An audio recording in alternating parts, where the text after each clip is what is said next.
Querido Luis Ernesto, te mando un gran abrazo. ¿Cómo estás? Pues afortunadamente bien, Luis, esperando que algún día me llegue la vacuna, como a todos los que estamos esperando esta vacuna famosa, ¿no? No, Pero bueno, afortunadamente pues bien de salud. ¿No? hay que formarse y estamos viendo en estos momentos imágenes de lo que pasa en Ecatepec, en donde pues mandaron la vacuna, largas colas, aglomeraciones, lo que ya estábamos hablando la semana pasada, pero eso sí, pues estamos presumiendo que que somos la única nación que tiene dos sustancias chinas para poder vacunar a la población. ¿Cómo ves? Pues preocupante, Luis, porque también ese es un poco el problema de política exterior que estamos viviendo en el país.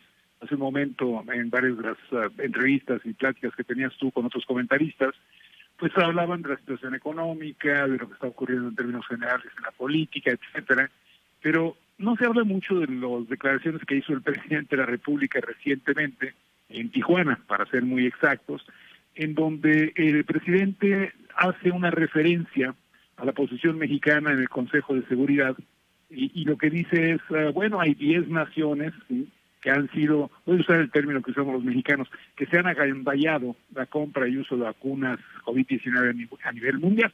Y luego dice eso dejando muy en claro pues que particularmente Estados Unidos es una de esas naciones.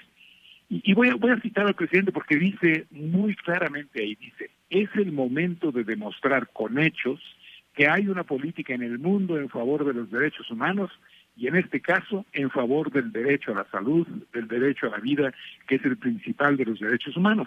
Y eso lo dice porque el presidente Biden en la semana había hecho referencia también a su vez a la posición del gobierno de Rusia y el gobierno de China respecto a la situación de derechos humanos en varias partes de su territorio.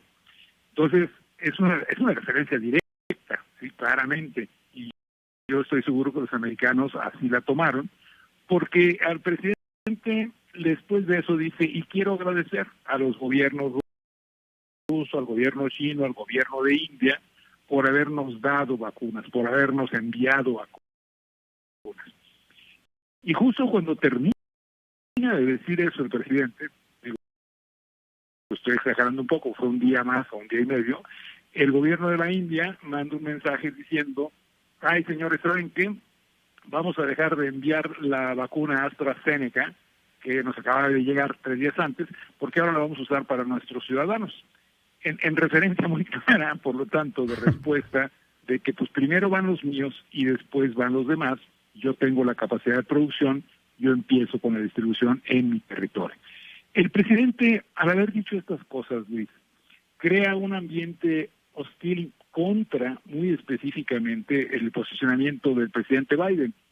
Y se le olvida que en la reunión que tiene el presidente Biden con los G7 que se conocen, se compromete en una reunión multilateral a apoyar Estados Unidos con $4,000 millones lo que se conoce como el programa COVAX, que tanto ha dicho y tanto ha presumido el presidente de México y el canciller Ebrard. Es decir, el gobierno de Estados Unidos no está platicando cosas, está poniendo el dinero en la mesa y está diciéndole a la Organización Mundial de la Salud, aquí tienen ustedes de inmediato $2,000 millones para que adquieran vacunas y las empiecen a enviar a los países en vías de desarrollo, al mismo tiempo que yo estoy comprando vacunas para mi territorio, para mis ciudadanos. ¿Qué me preocupa de esto, Luis? Me preocupa la posición del gobierno de México, me preocupa que se interprete que estamos regresando a estos conceptos de voy a estar platicando con regímenes autoritarios, como lo es el de Rusia, lo es el de China, y no me está interesando tener una relación con quien debería preocuparme más que nadie, que es mi socio Estados Unidos.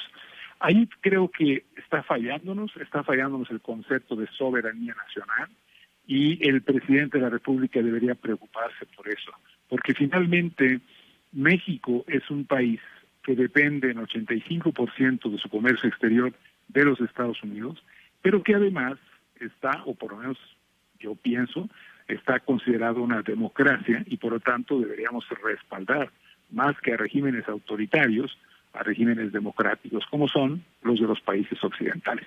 Este es el doble riesgo que jugó o que juega el presidente, no sé si lo entenderá, al dar ese tipo de discursos como el que dijo en Tijuana. Y luego, otro peor, en mi opinión, es lo que dijo en Oaxaca una semana atrás, porque ahí habla de que México va a desarrollar su propia vacuna. Patria. A esa parte. Y lo que dice es, y la va a desarrollar CONACYT. Y uno dice, bueno, yo creo que ya se le olvidó al presidente el desarrollo de los ventiladores mexicanos de CONACYT, ¿no? Claro. Desarrollo que primero no terminaron a tiempo, segundo es un producto pésimo, nadie lo quiere aceptar en ningún lugar, y tercero, no han tenido la capacidad de producción para resolver el problema de ventiladores en nuestro país.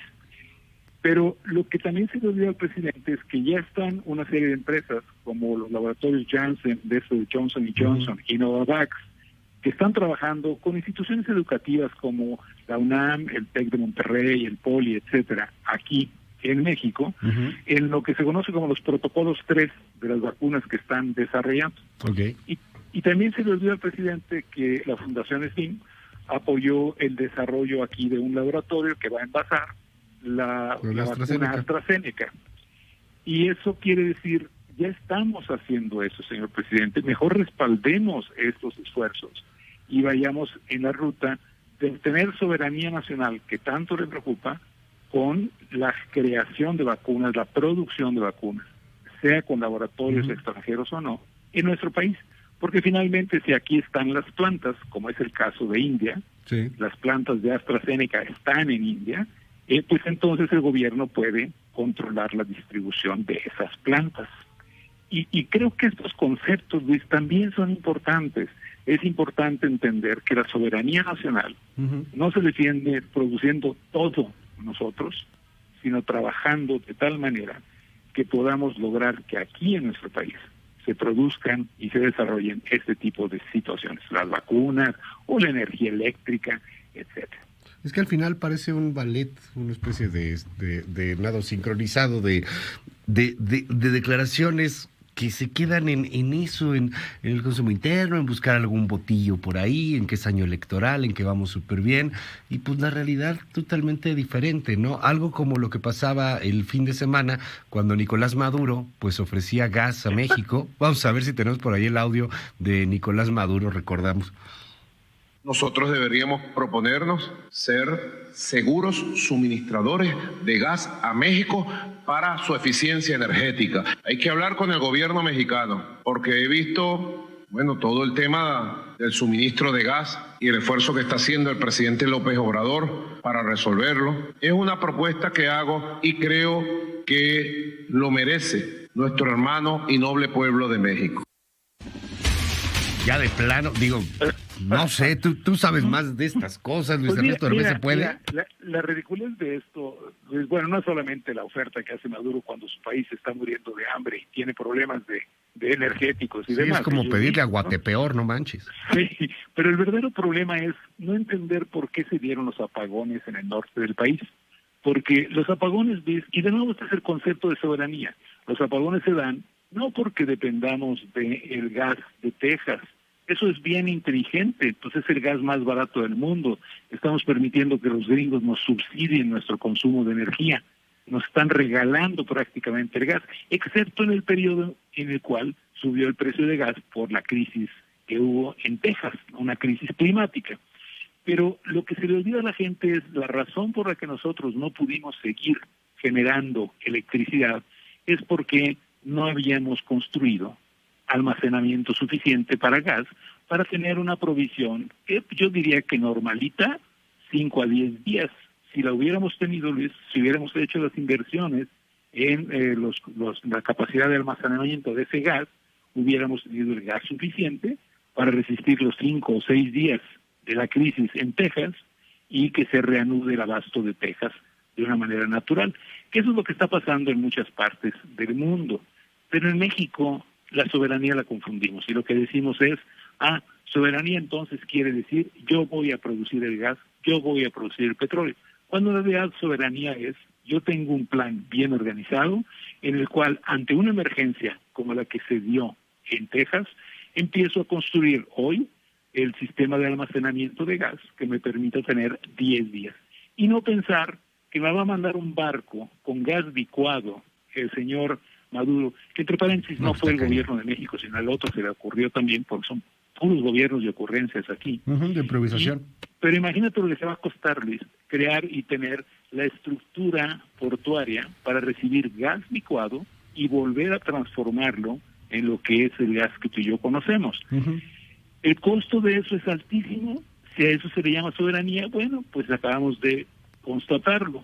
El concepto de soberanía es gasta dinero a lo tonto, 300 y tantos mil millones de pesos en un aeropuerto que no construimos. 331,000, de acuerdo a la Auditoría Superior de la Federación, y nos manda Pedro Tello el dato hace unos momentos, y se lo agradecemos mucho. Solo en inversión física presupuestaria de 2020 en tema de salud fueron 20,000 millones de pesos, o sea, para hospitales y no sueldos, pues, el tema, ¿no? De meterle a la construcción y a nuevos hospitales o remozar o cosas por el estilo, 20,000 millones de pesos, o sea, nos gastamos increíble. Pues sí, Luis, porque Más de 10 veces. Lo que confundimos es el concepto de soberanía.